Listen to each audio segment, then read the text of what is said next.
खबर उत्तर प्रदेश के अमरोहा से है। अमरोहा में वक्फ संपत्ति में दुकान चलाने वाले हिंदू ब्राह्मण किराएदार के द्वारा पलायन का पोस्टर लगाए जाने के बाद हड़कंप मच गया, जिसकी जानकारी मिलने के बाद मीडिया कर्मी पहुंचे तो पूरे मामले की असलियत सामने आ गई। बता दें कि अमरोहा नगर के मोहल्ला लकड़ा चुंगी पर शिया समुदाय की अफजाल मोहम्मद मस्जिद के नाम से मस्जिद की संपत्ति स्थित है, जिसमें कुछ दुकानें बनी हुई हैं, जिनमें से एक दुकान जगदीश शरण के नाम से किराए पर थी।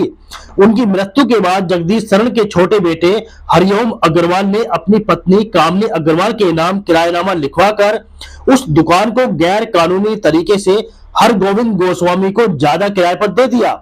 इस मस्जिद की देखरेख के लिए कुछ साल पहले शाहनवाज हैदर एडवोकेट मुतवल्ली नियुक्त हुए। उसके बाद से उन्होंने मस्जिद की दुकानों पर उन किराएदारों को बाहर निकालने का काम शुरू किया जो दुकान पर कारोबार नहीं करते थे, और दूसरे लोगों को उन्होंने अपने नाम पर मोटा किराया देकर बैठा रखा था। लंबी कानूनी लड़ाई के बाद वर्ष 2021 में मुतवल्ली शाहनवाज हैदर एडवोकेट ने कामनी अग्रवाल से लिखित में लेकर बेदखल कर दिया। उसी के बाद से मस्जिद की दुकान पर कब्जा करके बैठे शुभम गोस्वामी और उसके पिता हरि गोविंद गोस्वामी ने मस्जिद की दुकान को अपने कब्जे में रखने के लिए शाहनवाज हैदर से किराया लिखवाने की बात कही, मगर वह उस पर राजी न हुए।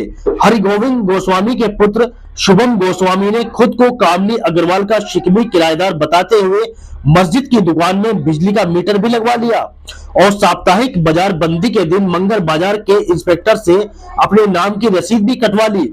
इसके अलावा मस्जिद के पुराने मुतवल्ली से किरायानामा लिखवा लिया, जबकि पुराने मुतवल्ली के अधिकार पहले ही समाप्त हो गए थे। मुतवल्ली शाहनवाज हैदर ने बताया कि कामनी अग्रवाल की बेदखली के बाद सक्षम न्यायालय के आदेश पर धारा 68 की बेदखली की कार्रवाई की प्रक्रिया चल रही है, जिसकी कार्रवाई बहुत जल्द शुरू होने वाली है। हर हथकंडे अपनाने के बाद आगे होने वाली कार्रवाई से बचने के लिए शातिराना दिमाग लगाकर हरि गोविंद के पुत्र शुभम गोस्वामी ने इस मामले को हिंदू मुस्लिम का एंगल देकर पलायन के पोस्टर लगा दिए। जब वह सोशल मीडिया पर वायरल हुई तो हड़कंप मच गया, लेकिन पूरे मामले की सच्चाई जानने के बाद पूरा मामला साफ हो गया। शुभम गोस्वामी और उनके पिता के पास मस्जिद की दुकान में किराएदारी का कोई लीगल दस्तावेज नहीं है। उसकी वजह से कोर्ट में भी उनको राहत नहीं मिली, जिसकी वजह से वह घबराए हुए हैं और परेशान हैं और किसी भी तरह से मस्जिद की दुकान पर काबिज रहना चाहते हैं। क्या नाम आपका? हरि गोविंद। हरि गोविंद। ये जो आपने पलायन के पोस्टर चिपकाए, क्या है? ये पलायन इसलिए लगाया गया है कि यहाँ के जो मुतवल्ली हैं शहनाज हैदर, वो एक मुतवल्ली हैं, दूसरे अफजाल अहमद अरमान भाई हुसैन, क्या है उनका, इनका दोनों का आपस में विवाद है। ये हमसे चाहते हैं कि इसका फैसला कर लो, किराएदार हमारे बन जाओ। अब वो किराया हम उन्हें दे रहे हैं, ये किराया लेने को तैयार नहीं है और फैसला करने को तैयार है। आप कब से किराएदार हैं दुकान में? हम तो 40 साल हो गए,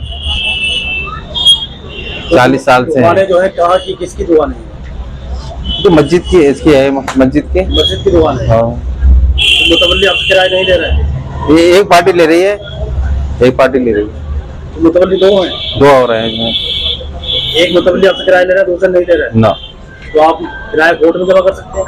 कोर्ट में दिया था, एक बार 2-3 बार वापस कर दिया। कोर्ट से वापस कर दिया। तो क्या चाहते हैं आप? क्या है? हम तो ये है कि आपस में इनका जो भी विवाद है आपस में लड़ते रहे, हमसे जो भी है, जैसे 30 फीट का फ्रंट है, इसे आधे आधे में फैसला कर लें, बात करना, ये आपस में लड़ते रहे। ये इनकी अटक है, हमारी थोड़ी अटक है। आपने जो पलायन के पोस्टर चिपकाए, पलायन के पोस्टर चिपकाने का क्या मतलब है? पलायन के जब आए दिन मीटर कटवा दिया इन्होंने हमारा 9, इसलिए कराया जा रहा है। नाम आपका? मेरा नाम शाहनवाज हैदर एडवोकेट है। ये लखनऊ में मस्जिद अफजाल है, इसके क्या है आप? मस्जिद अफजाल मोहम्मद का हम जो हैं वो मुतवल्ली हैं, और मस्जिद अफजाल मोहम्मद पर एक दुकान है मस्जिद अफजाल मोहम्मद की, जिसका इंदिराज शिया सेंट्रल वक्फ बोर्ड की धारा 37 में, अमरोहा नगर पालिका में और राजस्व विभागों में वो संपत्ति मस्जिद अफजाल मोहम्मद की इंदिराज है आज की डेट तक। तो वहाँ पे एक दुकानदार ने पलायन के पोस्टर चिपकाए हैं, क्या है? शुभम गोस्वामी जो कथित दुकानदार बताते हैं अपने आप को, उनका उस संपत्ति से कोई ताल्लुक नहीं है। वो वहाँ पर कामिनी अग्रवाल का अपने पत्रों में ही शिकमी किराएदार बताते हैं, जबकि भारत में शिकमी किराएदारिता समाप्त हो चुकी है। और जो अवैध कब्जे के संबंध में वक्फ बोर्ड के पत्रांक संख्या 866 दिनांक 30/12/2023 के अनुक्रम में उप जिला मजिस्ट्रेट ने धारा 68 की कार्रवाई की, उनको नोटिस दिया। उसके बाद 68 की कार्रवाई पूर्ण होने के बाद उप जिला मजिस्ट्रेट ने नायब तहसीलदार अमरोहा को नियुक्त किया और अल्पसंख्यक कल्याण अधिकारी ने आशीष जी को उसमें कब्जा मुक्त कराने के लिए नियुक्त किया है। उसी की प्रक्रिया चल रही है। उसी दौरान ये बात संज्ञान में आई थी कि कथित व्यक्ति ने कोई संयोजन ले लिया है, उसकी जांच कराई गई। उनको विद्युत विभाग से कई नोटिस दिए गए, उन्होंने उन नोटिसों में कोई साक्ष्य उपलब्ध नहीं कराया, इस कारण उनका संयोजन उतर गया। और ये सब सस्ती लोकप्रियता और समाज को भ्रमित करने के लिए सारी बातें चल रही हैं, इनमें सत्यता से कोई संबंध नहीं है। और जिन साहब को भी कोई साक्ष्य देखना है, हमारा घर लकड़ों में है, वो हमारे घर आकर देख सकते हैं। और हम सभी धर्मों का सम्मान करते हैं, हम भारत के संविधान को पूरी तरीके से पालन करते हैं और हम राष्ट्र हित में ही सारे काम करते हैं। हमारा सभी धर्मों में प्रेम है और हम चाहते हैं सब लोग आपस में मिलजुल कर रहें। इसका धर्म जाति से कोई संबंध नहीं है, ये सब आरोप निराधार है। धन्यवाद।